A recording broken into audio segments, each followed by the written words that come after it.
Assalamualaikum warahmatullahi wabarakatuh. Halo teman-teman, berjumpa kembali bersama kami channel Pajar CTN. Oke teman-teman, pada video kali ini saya akan berbagi cara membengkok besi ya teman-teman ya, untuk buat ring dengan model persegi panjang ya teman. Di sini contoh ada mesin bending atau alat mesin bengkok yang akan kita gunakan untuk membengkok besi ring yang bentuknya persegi panjang. Oke, sebelum membengkok harus kita ketahui dulu ukurannya teman-temannya.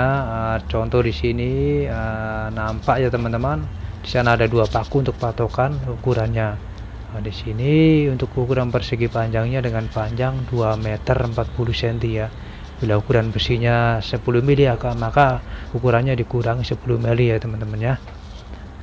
Dan untuk lebarnya 37 cm ya. Di sini contoh ada tandanya ukuran 37 cm. Oke teman-teman, simak dan tonton terus ya cara proses dan pembengkokannya.